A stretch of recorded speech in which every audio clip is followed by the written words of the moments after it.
नमस्कार मित्रों, स्वागत है एक और वीडियो में।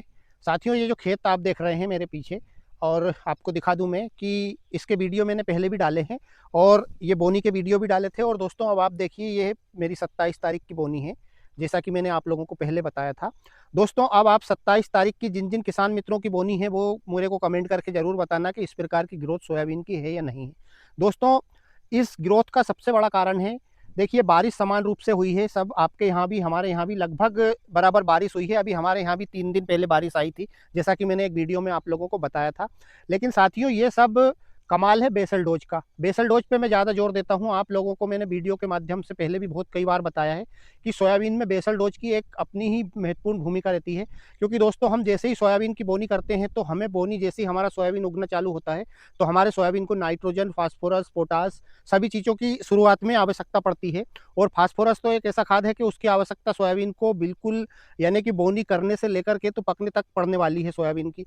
फास्फोरस से ही सोयाबीन की जड़ें मजबूत होती है, सोयाबीन का तना बनता है और सोयाबीन की ग्रोथ भी ठीक ठाक होती है। जब जड़ें मजबूत होगी तो ग्रोथ भी अच्छी लेगा सोयाबीन। देखिए दोस्तों, अब बेसल डोज में मैंने डिटेल में पूरा वीडियो बनाकर डाला था, आप लोगों ने देखा भी है वीडियो, हमारे बहुत सारे किसान मित्रों ने। दोस्तों, लेकिन जिनने नहीं देखा उनके लिए बता दूं, ताकि वो आगे से ध्यान रखें कि हमें बेसल डोज सोयाबीन में डालना क्यों ज़रूरी है। क्योंकि ये खेत देखकर आप समझ जाइएगा। मैंने जैसा कि आप लोगों को बताया था कि 3 बैग प्रति एकड़ के हिसाब से हमें एसएसपी डालना है, सिंगल सुपर फास्फेट, जो कि सिंगल सुपर फास्फेट कोई इतना ज़्यादा महंगा भी नहीं है, आप आराम से डाल सकते हैं। बेसल डोज में हमें एक ही बार डालना है उसको। और दोस्तों, हमें उसी में, जब जिस टाइम पे हम सिंगल सुपर फास्फेट डाल रहे हैं, उसी टाइम पे हमें उसमें 30 किलो पोटास डालना है प्रति एकड़ के हिसाब से। यानी कि 3 बैग सिंगल सुपर फास्फेट के और 30 किलो पोटास, ये आप डाल दीजिए। सिर्फ आपको सल्फर मल्फर डालने की आवश्यकता नहीं है उस टाइम पे, सिर्फ आप ये डाल दीजिए। और जब हम सोयाबीन की बोनी करते हैं उस टाइम पे, जैसा मैंने आप लोगों को कई बार बताया है कि मैं सोयाबीन में खाद मिलाकर बोता हूँ, और ये भी बताया है कि कौन सा खाद मिलाकर बोता हूँ। तो दोस्तों, मैं डीएपी मिलाकर हमेशा सोयाबीन की बोनी करता हूँ। और उसका मिलाने का रीज़न ये है कि डीएपी में हम जो फास्फोरस दे रहे हैं एसएसपी के रूप में बेसल डोज में, उसमें हमारा सल्फर भी है, तो फिर हमें सल्फर अलग से डालने की आवश्यकता नहीं पड़ती है। दूसरी चीज़, जब हम डीएपी दे रहे हैं बुआई के टाइम पे, तो डीएपी में जो 18% नाइट्रोजन की मात्रा है, वो हमारे सोयाबीन के पौधे को शुरुआत की अवस्था में मिल जाती है। बस साथियों, उतने ही नाइट्रोजन की शुरू में आवश्यकता होती है। फिर सोयाबीन हमारा धीरे धीरे करके, जैसे जैसे धूप निकलती है और बारिश होती है, फिर धूप निकलती है, तो नाइट्रोजन फिर हमारा सोयाबीन अपने आप धूप के माध्यम से ले लेता है। और नाइट्रोजन, जब राइजोबियम की गांठें सोयाबीन में बन जाती है, तो अपने आप नाइट्रोजन की मात्रा मिलती रहती है।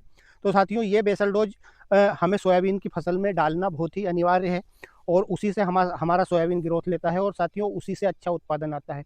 लेकिन जिन किसान मित्रों ने नहीं डाल पाए हैं, अब उनके सोयाबीन में मान ली जाए कि अब उन्होंने डाला ही नहीं है बेसल डोज, तो फिर अब उनको क्या करना चाहिए, जैसे कि हम वाटर सोल्यूबल फर्टिलाइजर्स हमारे बहुत सारे हैं मार्केट में, यानी कि जो एनपीके की ग्रेड के खाद हैं। जैसे कि मैंने आप लोगों को बता चुका हूँ कई बार, जैसे एनपीके 19-19-19 है, एनपीके 20-20-20 है, एनपीके 18-18-18 है। और दोस्तों, ये जो एनपीके हैं, जिनमें पूरी घुलनशील मात्रा है, यानी कि जो पानी में घुलने वाले वाटर सोल्यूबल फर्टिलाइजर्स हैं, इनके माध्यम से भी आप आपके सोयाबीन में अच्छा खासा उत्पादन ले सकते हैं, अच्छा खासा ग्रोथ ले सकते हैं। दोस्तों, रिजल्ट काफ़ी शानदार है, क्योंकि मैं भी इनको डालता हूँ। और सबसे बड़ी चीज़ ये है कि हम किसी भी कीटनाशक में मिलाकर इनका स्प्रे कर सकते हैं। दोस्तों, बस हमें ध्यान ये रखना है कि हमें इसको, जो हम हर्बिसाइड दवाई डाल रहे हैं, उस हर्बिसाइड दवाई में नहीं मिलाना है। बाकी आप कीटनाशक दवाई का जब जब जैसे भी स्प्रे करते हैं, उस टाइम पे आप डाल सकते हैं। जैसे कि अब 26-27 दिन का ये सोयाबीन है, आप इसमें जब भी हम कीटनाशक का स्प्रे करेंगे, इस प्रकार के सोयाबीन आपके हैं, तो आप भी डाल सकते हैं उसमें मिलाकर। और डालना कितना है, खर्चा ज़्यादा है नहीं दोस्तों। उसमें आपको हमें 1 किलो प्रति एकड़ के हिसाब से लेना है, चाहे वो एनपीके 19-19 हो, एनपीके 18-18 हो, या फिर एनपीके 20-20 हो। 1 किलो प्रति एकड़ के हिसाब से हमें उस खाद को लेना है, जैसे जिसमें कि नाइट्रोजन, फास्फोरस और पोटास तीनों की मात्रा समान रूप से है।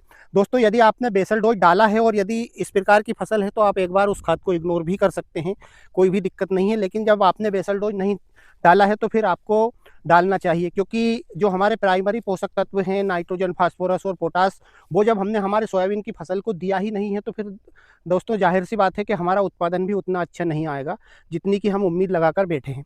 इसलिए यदि आपने नहीं डाला है, तो फिर आप इनको ज़रूर डालें 1-1 किलो प्रति एकड़ के हिसाब से। दोस्तों, मैं मेरे आने वाले वीडियो में मैं आपको बताऊंगा कि हमें जो NPK 05234 है उसका इस्तेमाल कब करना है और NPK 0050 का इस्तेमाल कब करना है। साथियों देखिए, जब जो जैसा खाद हम जिस प्रकार से सोयाबीन की सिचुएशन रहती है और उसकी जिस प्रकार की उम्र रहती है, ये जानकारी हमें पता रहेगी कि हमें कौन सा NPK कब डालना है, तो दोस्तों फ़ायदा निश्चित रूप से काफ़ी होता है इन वाटर सोल्यूबल फर्टिलाइजरों से।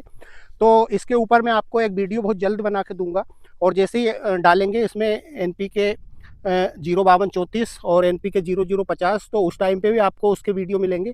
तो दोस्तों आप चैनल को सब्सक्राइब करके और इस चैनल से जुड़ जाइए। आपको सोयाबीन से संबंधित ही पूरी जानकारी दूंगा मैं A to Z। जब तक सोयाबीन खेत में रहेगा और हार्वेस्ट होगा तब तक के वीडियो आप लोगों को मिलेंगे, ताकि आप लोगों का फ़ायदा हो सके और आपको अगली बार से किसी से भी पूछना नहीं पड़े सोयाबीन की फसल में। तो दोस्तों ये थी एक छोटी सी जानकारी। मिलता हूँ बहुत जल्द एक और नए वीडियो में। तब तक के लिए जय जवान जय किसान, धन्यवाद।